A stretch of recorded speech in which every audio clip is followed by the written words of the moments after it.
Jacques Jaubert, je suis professeur de préhistoire ici à l'université de Bordeaux et j'ai une formation d'archéologue.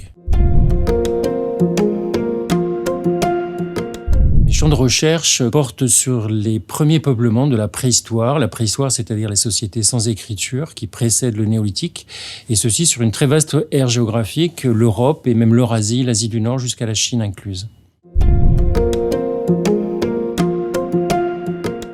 Tout simplement, en fait, parce que la Chine, en tout cas le nord de la Chine, correspond pour nous à l'extrémité géographique des peuplements néandertaliens. Les Chinois sont très intéressés par comprendre cette extension d'un peuplement du nord de l'Asie, une nappe de peuplement néandertalien qui arriverait jusque sur les bords du fleuve Jaune. Et donc, je travaille avec une équipe chinoise sur cette question depuis quelques années.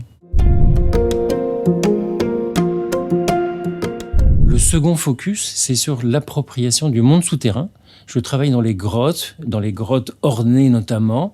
Et en fait, ce qui m'intéresse, c'est la manière dont les hommes se sont appropriés ce monde assez compliqué, assez étrange et même parfois assez dangereux, qu'est le monde souterrain, et comment ils ont circulé dans cet espace. Je travaille sur une grotte qui s'appelle Bruniquel, qui est dans le sud-ouest de la France, dans le Tarn-et-Garonne, la vallée de l'Aveyron plus précisément. Et dans cette grotte, on a étudié et daté des structures qui sont établies à 330 mètres de l'entrée de la grotte. Et ce sont les Néandertaliens, et même des Néandertaliens anciens, qui les ont aménagés à peu près vers 178 000 ans avant le présent. C'est assez grand, ça fait plusieurs dizaines de mètres carrés. Il y a une grande structure annulaire, il y a une plus petite structure annulaire, et puis après, il y a des structures d'accumulation qui sont dans la grande structure ou à l'extérieur de cette structure. Donc en fait, on a 6 ou 7 aménagements, et ça dessine un plan au sol assez complexe. Ils n'ont sélectionné que de la stalagmite. Et ils ont choisi des calibres, des standards, parce qu'ils avaient certainement un projet bien arrêté en tête, avec des mensurations bien précises. Et donc, ils ont fait en sorte de sélectionner ce matériau, et uniquement celui-là. Ce ne sont pas des structures d'habitat. Très certainement, les structures de Bruniquel relèvent de la famille symbolique.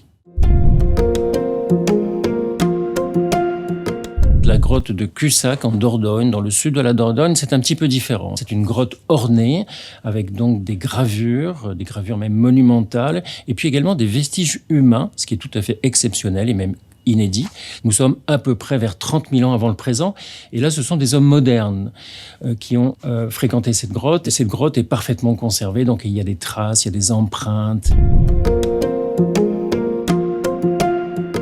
Principalement, ce sont des gravures d'animaux. L'animal qui domine est le bison. Après, nous avons du mammouth, des chevaux, il y a même des oiseaux. Et puis, quelques représentations humaines. Et ça, c'est beaucoup plus rare dans le domaine de l'art pariétal préhistorique. Nous sommes à peu près tous unanimes pour dire que ça représente des fragments de mythologie. Donc ces petits éléments de mythologie bout à bout nous indiquent que ces groupes avaient une relation très forte avec leur environnement et notamment avec leur environnement animal. Les cavités ne sont pas des lieux de vie, c'est un lieu qui est sacré. Une partie du groupe s'y retrouve, probablement pas tout le groupe d'ailleurs, peut-être certains individus de groupe pouvaient fréquenter ces grottes pour y célébrer quelques fragments de mythologie, comme je l'indiquais tout à l'heure.